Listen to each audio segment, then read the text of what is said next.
Welcome to Marvel Vision, a podcast about Marvel, the MCU, and right now, Doctor Strange. I'm Alex. I'm Justin. I'm Pete. And we are going to be talking about the original Doctor Strange movie from 2016, taking a flashback there. But year. First, what a wonderful year. What a time to be Nothing alive bad then. happened there. Ah. But Hamilton was in full bloom. That's pretty much it. But I do want to welcome our guest for this episode, a good friend of ours from back in the day. He is also a magic expert for being a comedy writer for Penn Teller. He hosts Abracababble, a behind-the-scenes podcast for Penn Teller Fool Us, and a bunch of other things. I'm going to mention them anyway, even though you said I don't need to mention them. But you're one of the hosts of Penn Sunday School, Matt and Mattingly's Ice Cream Social Podcast. Ladies and gentlemen, Matt Donnelly. Hello, everybody. Yeah. Thank you so much for having me. I appreciate it. And we should say, yes. Matt Donnelly, our original director of the show Comic Book Club. That's true. But the back of the day at the pit, you guys needed some direction, so I hopped right in there. And You know saw what? these It three all young stuck. bucks. It all Yeah. stuck. Yeah, I honestly, love Matt, this show. I haven't seen you at any of our meetings in the last 12 years. Yeah. I'm really good starting things, and then not so much in the finishing of things. So Well, Matt, we're very excited to have you here and check some facts about magic on Doctor Strange. Just to give a little bit of setup about the movie, as Pete mentioned, the movie came out November 4th, 2016, before some stuff went down in the world, I guess. Directed by Scott Derrickson, written by John Spates, Scott Derrickson, and C. Robert Cargill. This movie went through a lot of evolutions. It was one of the original things that Stan Lee wanted to create when he was trying to get movies going in the Marvel Universe. It finally came to fruition here with this team. A couple of things I'll throw out here right at the beginning, which folks may or may not remember. But initially, they wanted Benedict Cumberbatch to star in Doctor Strange, but he was unavailable because I believe he was doing Hamlet in London. So instead, they hired Joaquin Phoenix. Was going to be Oh in. my God. Taking a turn. And then That's a Joaquin weird Phoenix one. was like, "No, actually, I can't do this. No, thank you. I have my Joker movie to do at some point." Yeah. So they got Benedict Cumberbatch back. They worked on his schedule, and the rest is history. So there you go. Doctor Strange, obviously, if you haven't seen it, spoilers here. We're going to get into full spoilers, but in the first movie, we find out the origin of Doctor Strange. He gets in a car crash. He goes to Cumberbatch, trains in magic, and ultimately ends up saving the world from Caecilius, played by Mads Mikkelsen, and also Dormammu, played by, and I actually did not know this until I was looking up facts for the movie. Dormammu, the giant floating head he battles at the end, is played by Benedict Cumberbatch. Yeah. Really? oh, Yeah, Wow. there you go. very much in the similar vein of like Eddie Murphy, right? He's playing all the characters. At the table. Yeah, A it's lot an of- homage to Clumps. Well, let's talk just generally about the movie first. I watched it again before this, Justin. I know you watched it again before this as well. What was your impression checking back with the movie again, Justin, after all this time? Honestly, this movie, I think, aged favorably. It made me like this one more than the most recent one, than the sequel. This one I felt like had more like fun multiverse things when he like slips into the astral plane than the multiverse of madness. I was so surprised by that. I totally agree. I was also very surprised because I think I've always thought about this as like mid to low tier Marvel, but like you said, it's very visually inventive. I think a lot of that is down to Scott Derrickson, who started as like a great horror director, came and did this, and then there's been a lot of reports in very different directions, but reportedly had a very bad time trying to put together Doctor Strange 2, left, and then did an awesome small horror movie called The Black Phone instead, which I'm glad he did. But like you're saying, like, there's a lot of plot. There's a lot of exposition in this movie still. Certainly. There's not necessarily a ton of emotion, but visually, the fight scenes, everything that are going on are awesome. I think. Now, I saw this 3D in the theaters, and this was a ton of fun. This was definitely like a very entertaining movie, visual wise. It was a great time. Well, we get the introduction of sizzle strings, which are fun ways to travel. Sizzle strings? Yeah, when in the beginning when they sizzle string the guy and then cut his head off. Oh, right. Okay, so yeah, they got the sizzle strings, which are long rope things that they can create with their hands and throw out there, Yeah, and then they have yeah. They're sling called rings. They're called JT sizzle strings. Oh boy! Okay, great. Wow. Well, why brand don't new. we? Those tell are you what, on my those are on my kids' list for Santa this year. They want JT sizzle strings. Yeah. Good luck finding them. Good. That's Always sold That's out. why I'm here in this my warehouse. I need to pack up a bunch of these sizzle strings, get them out the door. It's holiday season. Well, so let's just generally talk about the magic here to go over to Matt for a second. One of the big things in the movies, in both the movies, and this has got used in Spider-Man No Way Home, they also used it in Infinity War and Endgame, is the whole portal magic, using the sling rings to create things. Also showed up in She-Hulk, among other places. This is a big deal. As somebody who is a big part of a show that fact-checks magic, how real, how possible is the sling ring, Matt?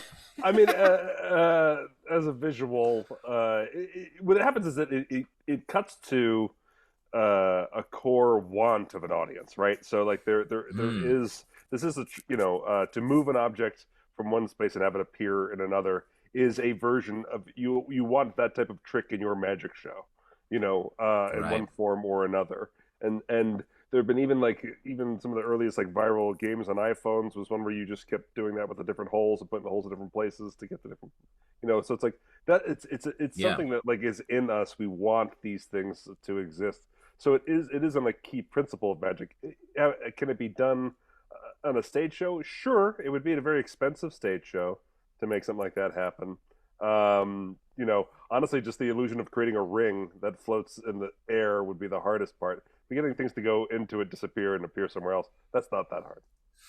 Did you in the recent She-Hulk series? There's a magician character gets a sling ring and uses it in his act. That's yeah, my favorite part of that is they expose him trying to make a dog appear in front of the judge. Yeah. Where he holds like a little hanky and someone's like shoving the dog, and I laughed because I was like, they're making fun of the method, but that is the method. So like, if you've ever seen a dog appear anywhere, it's by the same exact method that they're doing in the court as another guy clumsily shoving it behind the curtain. Well, wait, not to take a left turn here, but to talk about the She-Hulk thing for a second. That was obviously, like, I felt like that was kind of playing the, isn't magic kind of dumb? This is a pretty stupid thing. You, somebody who's very steeped in magic and been working magic, how do you feel about that? Most of the time, if you're working in works of fiction, magicians are portrayed as scumbags. Wait, is there any truth to that, though? That's my question. That's the 100% is. That's the problem, right? It's like recent history of magic is fantastic. You go back to old magic, like it's very much like like India, right? Like remember the Annie Kaufman movie where they're trying to like remove medical stuff by rubbing stuff on the hands. They're actually doing sleight of hands with shrimp. Or whatever. Do you guys remember this at all? Yeah, this is a real thing. This is a real thing. If you look at videos, it shows like people doing medical procedures where they're just rubbing on people's bellies and it looks bloody and weird, and all of a sudden they pull things out and it's supposed to be getting rid of stuff.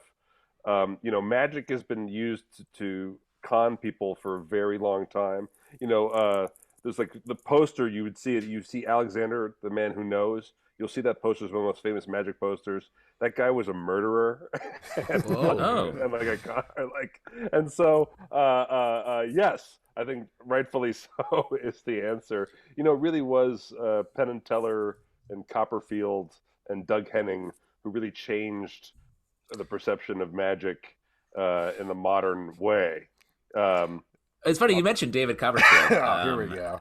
When I was young, David Copperfield came to Syracuse, New York, where I grew up, and he made me disappear on stage.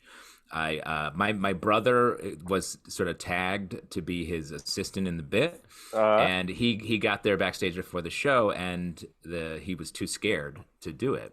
So David Copperfield turned to my mom, his stage manager, who was in a panic suddenly. He was like, "Do you have any other kids?" And she was like, "I have another kid." And he ran out to the audience, grabbed me, pulled me backstage, and I was like, "Fuck yeah, I'll get in the box. Let's go. I'm a stagecraft person. I'm going to meet Matt Donnelly. He's going to direct me and start on our magical journey." But you got disappeared. I got disappeared. That's the pretty bit badass. was he put me in the box. Oh, it was awesome. He put me in the box, and then he rolled out. There's a crank on the side, and rolled out a flattened like paper version of me, which I don't know how they did that. Right. And then he went and put it back in the seat next to my parents. It was like, "Have a nice day." So it was like comedy and magic. It was fun. Yeah. And your parents raised that flat version of you for the next 12 years, right? Yeah, and I'm the flat version. The poor human. Stanley situation. Yeah, that's why I have very little like personality and emotions, because I'm just a flat cardboard cutout, basically. Three-dimensional Justin was killed by sizzle strings. Truly tried. That's why this movie was fucked up for me to watch. Well, let's get back to the movie for a second then. And I think I don't know how we can after that. I mean, no, we're done. We're done. A good place to start, I think, is Benedict Cumberbatch, because we talked about they clearly wanted him for this movie very badly. He is a big part of several movies, like we've talked about. There's a teaser, Perfect mid-credits. Well, that's the thing I was getting to. Pete, you like Benedict Cumberbatch as Doctor Strange? Question mark. I think it's just one of those things where, like Robert Downey Jr. for Tony Stark, it's a perfect fit. And I think, people online wanted it and they got it. And it just, it seemed to be a win-win for everybody. It seems strange to have a different Doctor Strange, if you will. Mm. Wow. Well, that's beautiful. Pete said that like it was deep, and then I thought about it, and I was like, I would say listen closely to Pete on all fronts from now on. And maybe have the same feeling. In rewatching it, I found that the comic book Doctor Strange is very much, he was a jerk, and then now he's like a very tempered magician hero. Right. This Doctor Strange is a dick before and sort of a dick afterwards too. Yeah. I think at least part of that is because of the way Benedict Cumberbatch delivers his lines. I've talked about this, I think, on this very podcast before, but there's this thing when English actors are learning to use an American accent where they start shoving their voice like in the back of their throat a little bit, and it's a Kermit situation. Yeah, it's a total Kermit situation. And it always makes me feel like they're very uncomfortable to talk, like their voice is sort of pushing out of their mouths a little bit. So I wonder if that affects the direction of his acting at all, potentially. You coming for the Batch right now, dude? Are you saying that Cumberbatch was a bad choice for this role? No, he to me never felt comfortable being Doctor Strange until Doctor Strange 2. Doctor Strange 2 was the first time where I was like, to me, it felt like he seemed comfortable in the role. He was kind of fluid. He was just sort of in it and having a good time and throwing out the jokes and throwing out the magic and everything. Matt, what's your take on it, though? How do you feel about it? Like if you ever met anyone who's ever, if someone who's a doctor and they said they're going to be doctor from a kid, what happens is that everyone says yes. You know what I mean? Like, so like if you go up saying, I want to be an astronaut, or I want to be an actor, I want to be a comedian, everyone goes like, ooh, good luck. Think about other things. Have a backup plan. But when you grow up saying, I want to be a doctor, everyone just says, go, buddy, go. Right? Yeah. And so every person I know who is a doctor, who's a friend of mine who's a doctor, shares the same kind of casual arrogance and condescension that Benedict Cumberbatch shares as Doctor Strange. So in that way, I feel like he is an authentic doctor. Right. Well said. Fair enough. Well said. Justin, you seem a little more negative, potentially, about him. Is that what I'm getting? That it was a Cumberbatch choice to have him. Oh, come on, bro. Because he's too much of a Benedict dickhead. Oh, man.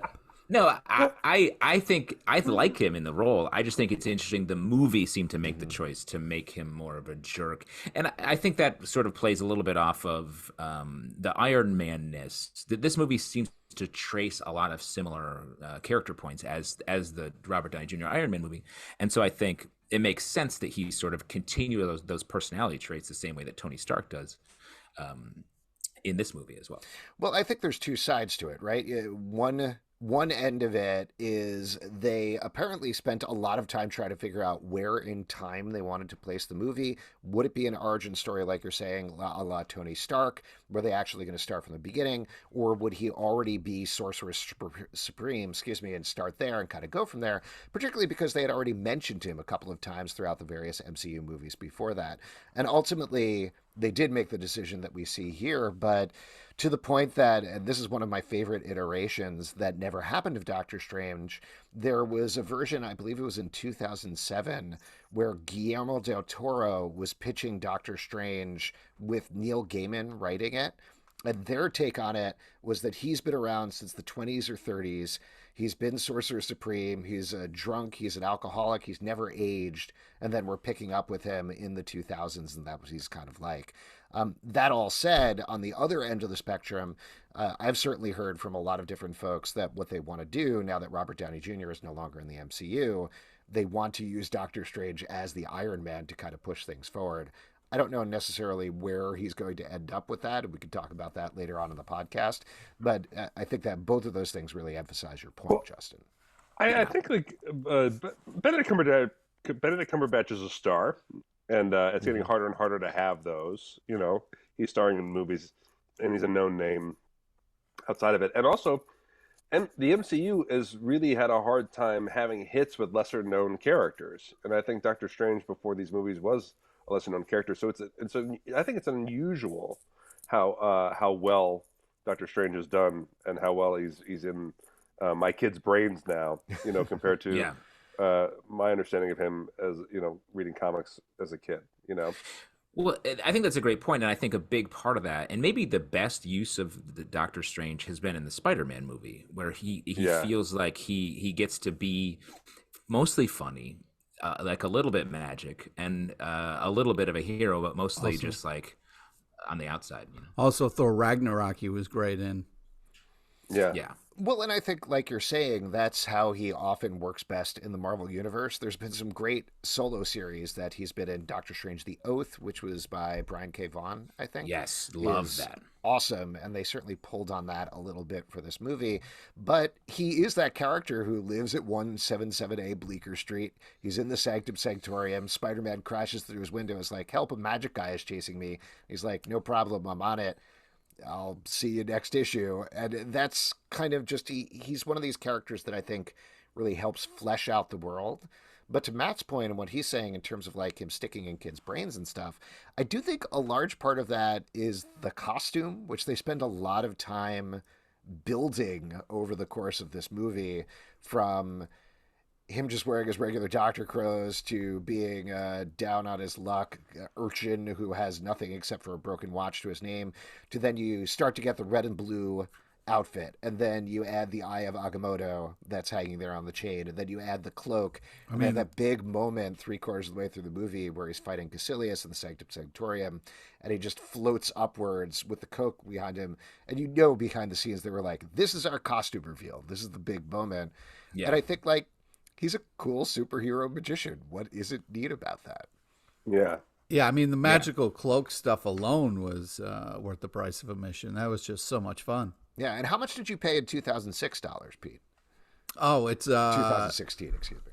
Yeah, 2016. No, Pete only spends $2,006, if I remember correctly. That's the weird part, yeah. You're like Two-Face, but it's all coins from 2006. I went back in time and got a bunch Tails, of cash. I don't go see this movie in 3D. I see it in 2D. Matt, you look like you were going to say something about the cloak before I made that's the kind of thing that I feel like movies from my childhood got wrong. Like, I feel like that's a fun thing from the comic, and I feel like they do proper use of it. It's not an overused gag. They don't send the cape off on its own adventure or something, you know, like whatever. It's not, like, it just occasionally you're reminded, like, oh yeah, that cloak can do its own thing, you know, or it can help him. But I think that they pulled it off very well. That aspect. Well, not to keep drawing parallels to Iron Man, but it's sort of like the armor. The armor over the time has a little bit of personality, eventually becoming Ultron, really. It's an extension. There are times in the Iron Man series where, like, you know, he's not really there. It's just his armor, that kind of stuff, and that got a little tired for me. I got a little like, all right, is he everywhere and nowhere? That's not really. I don't. If Iron Man is being lazy and omnipotent, I'm not really. That's not my favorite plot point, you know. So I'd like that the cape doesn't take on too much of an outsized role. Yeah, it's super fun, and there's a lot of fun bits throughout the movie with the cape. What is he? Does he call it the cape or the cloak? I always mess it up, and I know that's a bit in the second movie. Is Yeah, it? cloak. Just Cloak? you edit the I mean, show, it's right? Just say cloak. both. Oh, okay. I'll just say, yes, we. Yeah, Alex, could we get a couple? Could you say cloak 3 times and cape 3 times, and we'll pick the best take? Cloak, cape. Ooh, a little more good? variation, really. And Anna, you're swallowing a lot of the cloak. Cape. You can use that, right? Yeah, that's no problem. Cape. I'll leave all of There's this. enough pauses in there, right? You can cut those out. Editor me afterwards is shaking his fist and passing. The Editor Alex hates all of us. Yes, absolutely, 100%. There's a couple of fun bits throughout the movie with it. One where he's fighting Caecilius for the first time and he runs for this big axe on the wall and the cape is pulling him back towards the, I don't even know what you call it, like the suit of armor thing that goes around Caecilius and kind of holds him down. That's very fun. The thing after he says goodbye to Christine in the operating room and they just pause for a moment and the cape just sort of comes up and wipes the tears off of his eyes and it's like, stop it. Very funny as well. It's fun. I like those bits. I like that in the middle of a movie that can be very serious at times, and it doesn't necessarily feel like the MCU humor that I feel like has come under fire, particularly recently for being of the "so that just happened" type, so much as actually good physical comedy bits, which I appreciate a lot more. Also, the fun Mr. Doctor exchange where Mads is talking to him and he's like, what's your name? He's like, Mr. Doctor. Yeah, he says, what's your name? And he says, hey, mister. Yeah. And then Doctor Strange says, doctor. And he says, Mr. Doctor. And he says, actually strange. And he's like, yes, very. Well, anyway, let's move on with this scene. Yeah. I think it's very old-timey bits that are... Yeah, the old Who's on First fun. Well, you mentioned Mads. Why don't we talk about Caecilius as the villain of the movie? This is somebody who is C level, D level, E level, something like that in the comics. I didn't even really know the name, to be perfectly honest with you, the first time I watched the movie through. What do you think about Mads Mikkelsen and these zealots who are trying to bring the dark dimension to Earth? Justin? Well, I think anytime you add Mads, it kind of elevates the C-list villain a little bit because Mads is going to kill it. So, I thought casting-wise it was really cool and well done. Mads is scary. He's a scary dude, and his face just is good villain face, and I mean that as a compliment. He's nice, but his name is Mads, so I don't know. I like it. I like because I haven't heard of him. Good. That means there's going to be more of these movies. It feels like wrestling where you have someone put someone over. They bring in Mads to put Doctor Strange over into the true hero universe, and he's going to go back to being a heel somewhere else. Well, it's also interesting because we have him, but we have Mordo as sort of the setup here, and really he's the villain we expect from the jump here. Also, great casting for Mordo as well. Oh, I love Chiwetel Ejiofor is so good. I love him in Serenity. He is one of my favorite absolute villain roles of all time. Yeah, he's awesome. I will say, not to contradict Matt, but I feel like the opposite end of the spectrum. It does strike me a little bit like that very, okay, we're going to do the first movie, we're going to get all this stuff out of the way, and then you're going to get the real movie as the second movie. Yeah. And the weird part here is we never got the second movie as the second movie. We have that end credits tag with Mordo coming out and saying that there are too many sorcerers in the world. He takes back the magic from Benjamin Bratt so that now he can't walk anymore. What a cameo, emotional roller coaster that was. Yeah. Are you talking about Benjamin Bratt? Yeah. Pangborn? Yeah, Pangborn. We're talking Pangborn? Yeah, you're talking Pangborn. Yeah, Jonathan Pangborn, bro. Pangborn is one of those names like Pete suddenly alive again here in this commentary. I feel like it's like Porgs, Pangborn. It's these words that exist well beyond the movie and character. Like Pangborn's a name that flies through my brain randomly, and I'm like, what does that mean? Something about Pangborn, it haunts me. It's definitely, though, particularly as they've never followed up on that end credits, and then we get Doctor Strange in the Multiverse of Madness where Mordo shows up, but it's this alternate universe Mordo that has a different relationship with a different Doctor Strange. Maybe they will follow up on it in Doctor Strange 3 or something like that, but it seemed like such a clear plot setup for a sequel that never getting that in retrospect makes me feel like, well, they should have just started with that. Like that's why didn't we start there? there? I do agree with you on that for sure. I mean, the Multiverse of Madness is sloppy to me. It feels like it should have been one of those. Probably budget-wise, they couldn't do it, but it felt like it should have been one of those 2 TV shows. There's too many good ideas unexplored.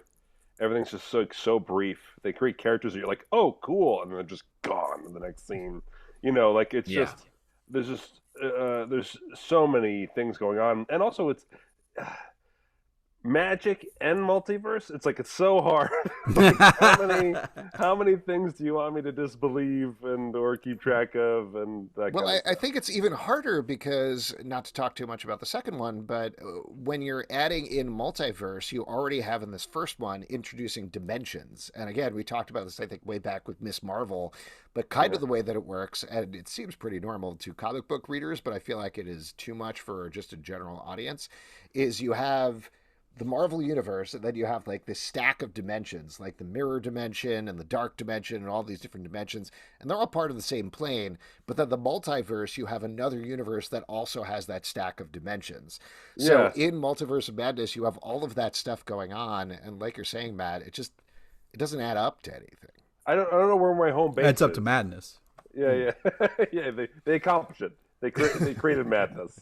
Well, to compare those directly, and I think you touched on this a little earlier, Justin, but there's this great sequence when Doctor Strange finally gets to Cumberbatch, and the Ancient One is showing him, no, we're not just, some silly cult or Eastern medicine thing that's faking all of this. This is real, and sends him on a journey through all of these different dimensions. And it's very cool. Like, he gets sucked into an eyeball. There's a butterfly there. He gets stretched apart. There's a brief thing where he goes through the quantum realm, which we see in the Ant-Man movies, among other things. And visually, I think, there's even like that dimension where there's all these hands reaching out to grab him, and then he looks at his hands, and his hands become smaller hands that become smaller hands. Classic. Very freaky, freaking out. Wait, Alex, how is that classic? Yeah. How's that? I don't need to explain. In what way is that classic? It is the Ford Mustang of hands. Back in his day, Shakespeare was writing those scenes in King Lear. True. How can we do this? Shakespeare turned to his troupe of actors.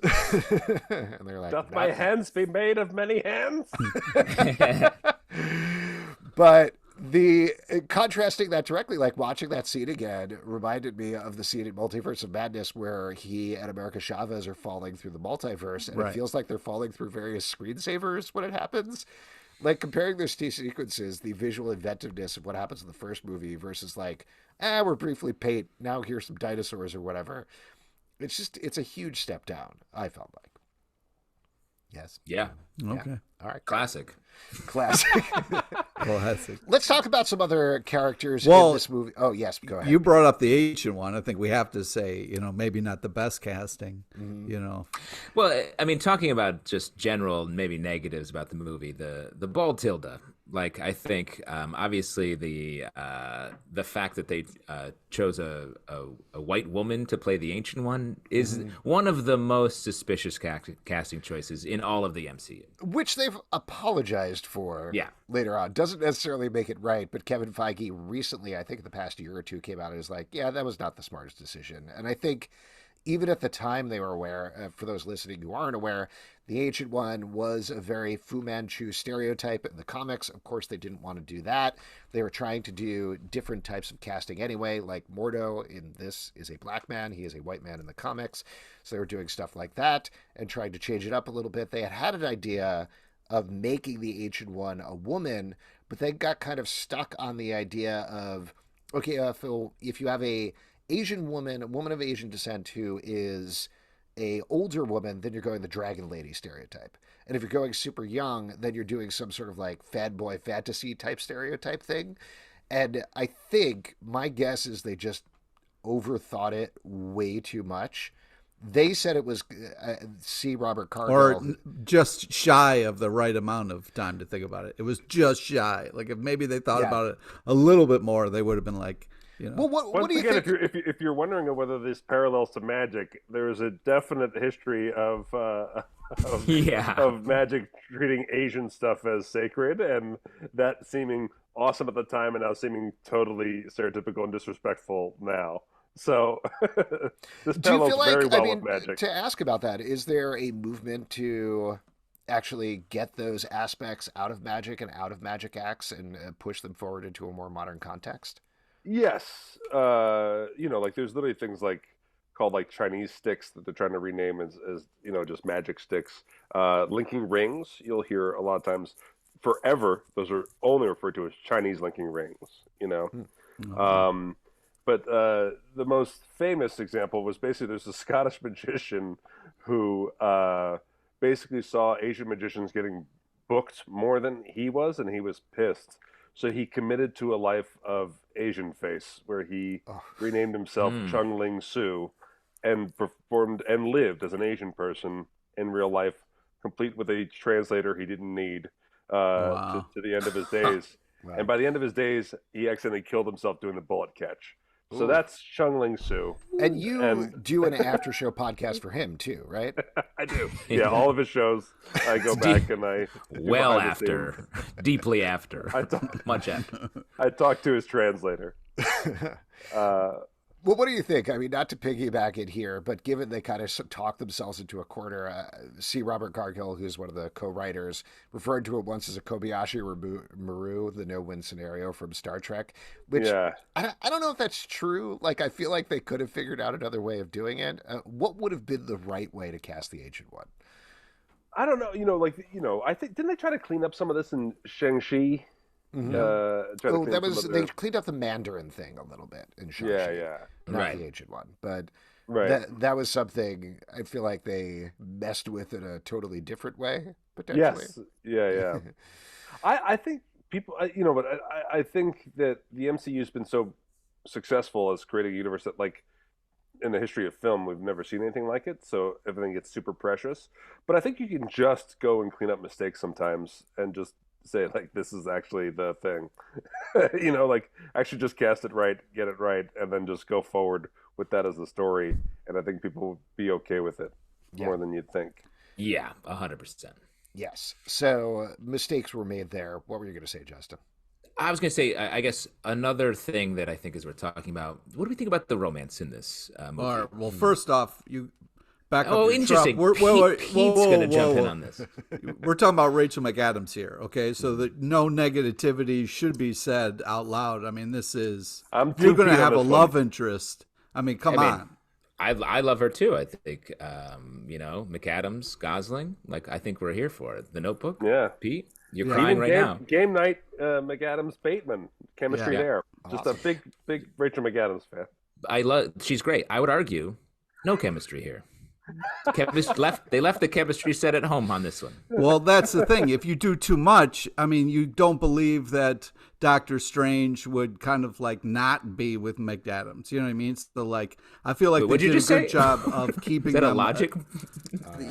They kept him away enough where it was like, okay, you didn't really, you know what I mean? Because, like, who wouldn't give up their whole life to be with McAdams? You know what I mean? So it's like you got to believe that you got to keep them far enough apart where you're like, okay, he should pursue this I crazy feel like idea. Pete has caught himself in a logical, no specific nationality finger trap. At this Yes, that's 100%. In fact, they're calling it a Pete finger trap. They're changing the name officially. Yeah. I don't know if I buy Pete's logic on that. I just think the chemistry doesn't really work here. The best version of this relationship, I think, was in the What If episode that played out last year. Yeah, I can agree with that. I think they made a choice apparently to have what's her name, Christine. I don't know. That's a problem. Rachel McAdams? What are you talking about? Rachel McAdams. Thank Their you. character Well- name, Wow. Yeah, Rachel McAdams. Christine Nurse. We're talking about Lady. McAdams here. What are you doing? Okay. Alex, part of love is not remembering the person you love's character name. Rachel McAdams specifically wanted to come on board. She was interested to do it. And they talked a lot about not having it being a typical love interest, but instead they had the relationship before the movie started. Right. So they felt that could send them in a different direction. But I agree with you, Justin. I do think that direction they sent them in is there's no real chemistry there. You don't necessarily have a love story, and it's not 100% clear why Rachel McAdams is in this movie. Sorry. If you have an opportunity to get McAdams, you get McAdams. If you have an opportunity to get McAdams, get her and give her something awesome. Jessica Chastain was up for the role. She's been up for several roles in the MCU, and it's always ex-girlfriend role or girlfriend role or whatever. And she's repeatedly been like, I don't want to do that. I have one chance to be in the MCU. I'm going to take the part that's going to make me front and center, the hero. Jean Grey. Right here. Let's go. There you go. I think it's annoying. When I see the hey, we broke up, but should we get back together again in a superhero movie? I'm like, who is this for? It's not for my kids, right? Like, they're not going to be like, oh, I hope breakup people work it out.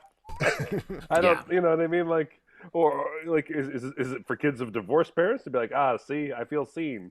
I don't know. like they're like, I go through that. And then as a parent, you're like, I brought my kid to this movie. I don't want to relive things about my ex-girlfriends, you know, like, I don't want to go there emotionally with my empathy. It's a weird thing to be like, aha, we're gonna do it this way. That's different. This is much more emotionally painful and less rewarding. On the flip side, though, she is part of one of the best sequences in the movie, which is Doctor Strange gets attacked at the Sanctum Sanctorium. He gets mortally wounded, immediately goes to the hospital where she's working, and she has to bring him back to life while being coached by his astral projection, while he is also fighting another evil astral projection. It's great. It's very tense. It's a fun sequence. This was apparently Scott Derrickson, who was in the running along with a ton of other directors for this movie, spent, I don't know the actual amount. I don't think he's ever talked about it, but apparently thousands and thousands of dollars of his own movie to produce an animatic, essentially a demo reel of what this would look like, and show it to Marvel and be like, this is why I should get the movie. And they liked it so much, they bought it from him and put it as one of the centerpieces there. She works really well in that. I wish she was more part of the main action, because she feels like she's part of the beginning. She's part of this emotional journey goes on, and then she disappears in the finale. But that's the perfect amount of McAdams there, because you want more. You know what I mean? So they did it just perfectly enough where you're upset that you didn't get more with her. If any women are listening to this podcast right now, and I highly doubt there are, just know that Pete, if he's dating you, he wants you to go on an emotional journey with him, grow as a person, then disappear. Right? That's Pete? not what. How dare you, sir? How dare you? Pete wants a Pringles relationship. If anyone, any women I'm a bird. You're a bird. What are you talking about? You don't even. What? Yeah, what are you talking about? I'm talking about the Notebook. I'm talking about McAdams. Is what I'm talking about. I've never seen it. Yeah. Wow. Exactly. When are we doing that podcast? That'll be an intense one. Here's another thing. Is this movie basically best known at this point for introducing Wong to the MCU? Is he the most important character? Is he the most important character to come out of this movie? I think I walked away from this movie thinking I want a Wong and Magical Cloak movie next. Was my and you've kind of gotten that. Yeah, which is great. I think you've gotten that several times over. Yeah. Matt, what do you think about Wong as a character? I mean, this is one of those things where, like, I think it's, proof of progress. Like, I think this guy would just be comedic sidekick only, and maybe stereotypically so. And then the other thing, the fact that he is now a thriving character, that we like seeing him show up in his own right in different places, in movies and TV shows. And that his character is three-dimensional, that he is both passionate and caring and ambitious and everything else that goes along with it. I think it's a really cool thing. Is Wong a big character in the comic book? I didn't read Doctor Strange. So this is another one that they kind of yes, fuck you. Pete he wasn't really, before. Yeah. he's an Alfred type. Yes, yeah. Pete, Well, Alfred, still a great character. You know what I mean? I'm not so saying what the fuck? it's bad. I'm not saying it's bad. Just ask the tens of people watching Pennyworth. Yeah, he was basically an assistant, and this is another place where they wanted to really shake things up a little bit, not just have him be the Asian butler who is helping Stephen Strange out and really supporting him, but instead took him, made him somebody who is managing the library, is working to protect the world, is part of the main action, and whether they're successful or not, I guess up to you. But to Justin's point, he's become increasingly more important throughout the MCU. And I think a lot of that is on display here with he's really good at deadpan humor. Like the scenes where Doctor Strange is just trying to make him laugh and he's not cracking a smile. Very fun. Yeah. So good stuff. I think we've covered most of the main characters.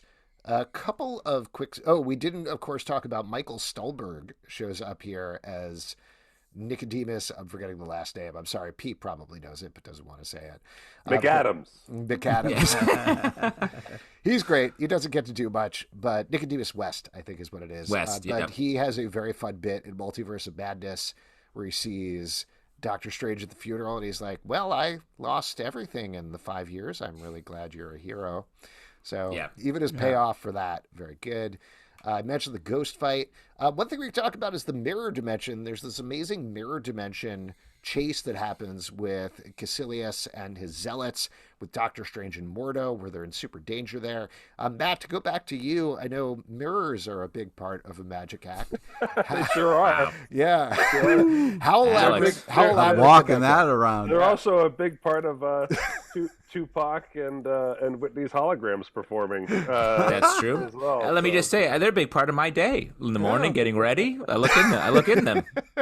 This is why we have a podcast, is to bring up points like this. Absolutely. My favorite thing to bring up is actually Teller's has one of my favorite quotes about magic and magic secrets, which is that secrets aren't important. It's that they are ugly, right? Like when you see a beautiful magic trick, you see something really awesome and beautiful, and your mind makes up this beautiful picture. And then when you find out it's the blank method, then it is often like ugly and ruins the trick for you.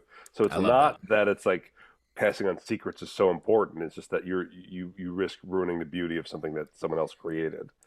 I think that's such a great message, and I also think it's not for everyone. Treats it like these magicians have to keep their secrets. It's for them. It's actually for you, the audience. Like the whole thing is protecting them from protecting the magic, so that you get to walk away believing in something or seeing something amazing without having to know how it works. Yeah, I mean, when I first worked for Penn and Teller, I was there as a non-magic guy. So like everyone in the room would be like, everyone knows this, and I'd be like, no one knows that, whatever, that kind of stuff. Or I'd say, I don't know how to do this, but if you could have a floating baked chicken here for your intro, that would be really funny to do that as a transition to whatever. And I'd be like, you guys come up with a way to do that, but I'm writing floating chicken, and that was all fine and good until I started working on Fool lessons around rehearsals, and all of a sudden I began an unfair crash course of magic knowledge, which I found so exciting I pursued. So now I tour as a comedy magician. But yeah, I think I think the hardest part is that when movies and stuff embrace magic, you kind of like are stuck in this trap where you want it to be real, like a magician, but but actually learning methods is gross and no one's into it. And so you're always in that weird corner. This is currently a show with Chris Angel that no one watched. The Mind Freak?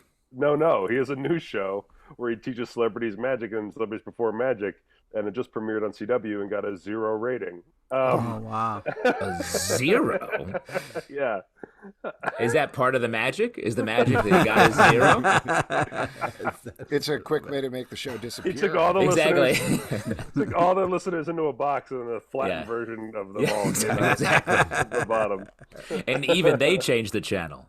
The flat. No, it was watching people learn magic methods. The whole idea is that you work on dumb things no one would do hundreds of times so that it looks like it's natural when you do it in front of an audience. That watching that process take place is not exciting to anyone. Much as we don't watch NBA players practice foul shots. Like we're not there for that, you know. So we think we are interested in magic methods, but we're not at all actually interested in magic methods. Well, that said, we do get some great training sequences with Doctor Strange in this movie, which are very fun. And what other moments did we notice? What do we want to call out? Pete, I'm sure you have some weird specific thing you'd like to mention for the movie. No, we hit all my bullet points. I was excited. We got to talk about Wong and Rachel McAdams. So, that's all I need from this movie. There you go. Justin, what about you? Any moments you want to call out in particular? We sort of did. I think this movie does a good job of using sort of paying homage to stuff that's come before. Like there's a lot of Inception here in the action sequences. There's some Matrix. They do a good job of touching those things without it feeling like a ripoff, which I think is something other movies have struggled with. Black Adam is the one I'm talking about. Oh, come on, dude. You haven't even seen it yet. Yeah, you're right. What? Yes, we Nope. did. What? I think are you in some sort of time sizzle stick? A sizzle stick is cut wrapped this too. part out. Anyway, cape, cloak. Yes, Scott Derrison. Scott Derrison talked a little bit about this that people criticized when the trailer came out. They're like, "Oh, this just looks like Inception." And he was like, "Exactly what you're saying, Justin. That no, we pull on the movies that have come out before, and that movie at that point had come out 7 years before Doctor Strange. So they were thinking about those techniques. How can they push them forward? How can they explore them in different ways?" And I do think they really did a very good job. Another thing, which probably gets to a little bit of the Matrixy bullet time thing you're talking about, which we didn't really talk about much yet, is the conclusion of the movie, which is this reversal time fight where they have like a very classic Watchmen. I did it 35 minutes ago, where they get to the Hong Kong Sanctum Sanctorium and it's already been destroyed. And Dormammu has been let loose and the dark dimension is going all over Hong Kong. So they reverse time, but lock themselves in place. So they're able to fight forward through everything as the destruction is reversing itself. So cool.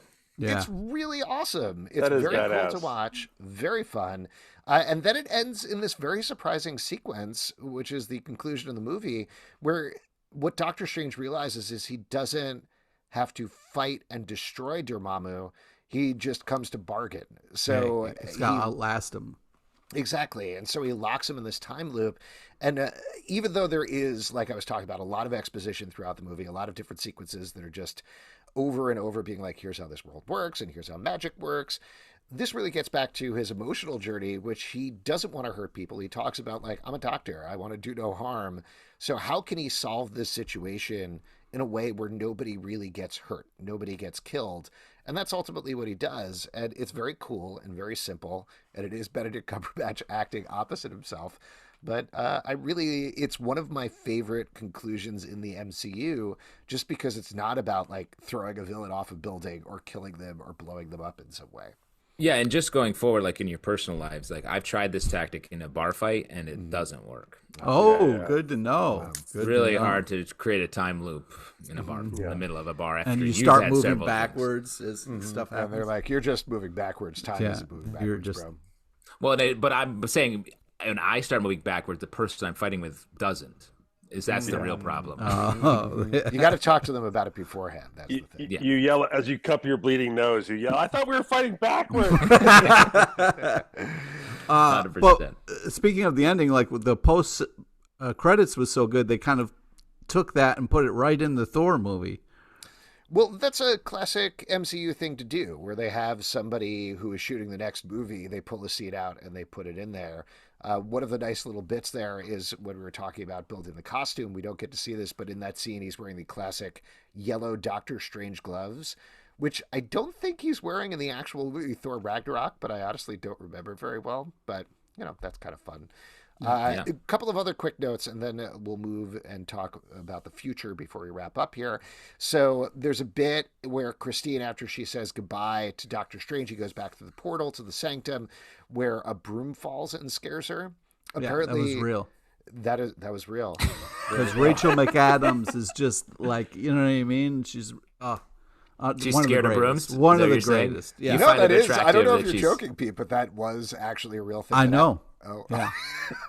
was that the What one? you fact guys don't know is that a broom killed Rachel McAdams' parents. Yeah, And so that's right, why. so, Yeah. so startling. He may not have rewatched. He re-watched Rachel McAdams in every aspect of her life. The other last thing that I wanted to mention, we did talk about the Stan Lee cameo here. He is in a bus during the mirror dimension fight. But talking about next movies, there's kind of like a sad tinge to here that I hesitate to get to, but that was part of 4 cameo sequences that James Gunn filled with Stan Lee during one day. And this was very much to it is like, we don't know how much longer he's going to be around. Let's film his bed. Bank him. Yeah, let's bank him. But one fun thing that I didn't know is James Gunn filmed a bunch of different options with Stan Lee to send to Scott Derrickson. The one they ended up with, he's reading Aldous Huxley's Doors of Perception. But a couple of other options, the 2 others that jumped out to me. One, he's reading the book. He turns to somebody on the bus and he says, "What does Excelsior mean?" Fun. Cute. And the other one, instead of that book, he was reading Garfield, and the line was going to be, "He hates Mondays but loves lasagna." Which would have been great. How do you not use that? Apparently, it was too long for the sequence. Oh, I don't know that's how, worth but it. I don't care. Put it Come somewhere on. else. Get him. Yeah, we'll see that clip. We'll see Release that the cut. Release the Yeah, Garfield cut. wow. Yeah. Release the Garfield cut. All right, before we wrap up here, why don't we move to our vision board section where we talk about what is next for this franchise for Doctor Strange. We know, of course, that he showed up in, like we talked about, Infinity War, Endgame, No Way Home. He had the Doctor Strange sequel. But where would you want to see Doctor Strange show up next, other than, of course, at your house, Pete? With Rachel McAdams. Exactly. As long as Rachel's there, you know. And no brooms. Yes. No No every brooms. broom out of here. How many brooms you got hanging out, Pete? How do you clear out brooms without a broom, though, right? You know? Oh, wow. You know, what I'm talking about. Can't sweep them. Where would you like to see him show up next, Justin? I mean, I think, like we've said, Doctor Strange is a little bit of the hook going forward here. For as much as Ant-Man seems to be the big introduction of Kang and a shift in that direction, I think Doctor Strange is our Iron Man, so I think we're going to see plenty of him going forward. Yeah. Pete, where would you like to see him show up? Well, I hope he's going to show up in a lot of different people's stuff. But I also hope that we do get the ending that we were kind of promised here, where we get a continuation of that post credits. Would be nice in number 3. That's a great idea. And Matt, I'll throw out to you. How do you think Benedict Cumberbatch, the real person, would do if he went on Fool Us? Well, first of all, if he'd be so overly confident that I know Penn and Teller would want to take him down, so Perfect. they would not go lightly on him. I also want to answer your first question, which the Notebook 2 is still out there, and I think I'd call it the second Notebook, and then just really focus on the romance part. It's the origin story they skipped that I want back. You know what I mean? It's quite a reveal to retcon James Garner as a post Doctor Strange in a Rachel McAdams romance. But yeah, no, I think Doctor Strange would do fine. I mean, if he's using proprietary technology, that's really hard to bust. So if he just uses it for a mentalist routine, then they'll just say tech and no trophy. But if he really makes something happen on stage and they don't know how, then that would be the trophy would come down, no problem for Benedict. All right. I'm hoping we see that happen. Matt, before we let you go, I know we plugged up a couple of things at the top. Yeah. What would you like to plug? Where should people check you out? Well, going from magic to comedy ratio. So I go from if you like magic, behind the scenes of magic, you can follow both my touring career. I interview magicians. I do behind the scenes of Fool Us episodes. We break down David Copperfield specials. We may even take on that Chris Angel show I talked about, although I'm debating it. That's all at abracababble.com. That costs you $2, and $2 is the price that keeps petty magicians from yelling exposure at you on the street. So turns out $2 is the key there. Then I co-host Penn Sunday School with Penn Jillette. So it's more of the comedy, a little bit about his magic career. But I have a great time talking with Penn. Penn's a great storyteller, great talker. If you love Penn and Teller, you love Penn Sunday School. And then, of course, I do a podcast with a giant man-child living in his toy basement in Pittsburgh, Paul Mattingly. We do Matt and Mattingly's Ice Cream Social. It is a ridiculous, funny comedy podcast. We kind of talk about behind-the-scenes stuff in Vegas, behind the scenes of our own lives. We do Jock versus Nerd trivia to end every episode. And that one, we're coming up on episode 945. So if you have like a busy job, if you are like a laborer, if you have a long commute, pick up Matt and Mattingly's Ice Cream Social there. Awesome. That's great. Yeah. And if you wanna get something great for your kids this holiday season, Yeah, I'd recommend JT Sizzle Sticks. It's a great gift that keeps on giving. Matt, it's so great to see you, man. I'm just so happy to kind of be able to catch up a little bit. absolutely. I miss you guys so much. This was so great. I was like hyper. I was like a hyper child this morning. Getting ready for this pod. And if you would like to support our podcast, patreon.com/Comic Book Club. Also, we do a live show every Tuesday night at 7 p.m. to Crowdcast and YouTube. Come hang out. We would love to chat with you about the MCU. Apple, Spotify, Stitcher, or the app of your choice to subscribe, listen, and follow the show at Marvel Vision Pod on Twitter, Instagram, and Facebook. ComicBookClubLive.com for this podcast and more. Until next time, stay marvelous.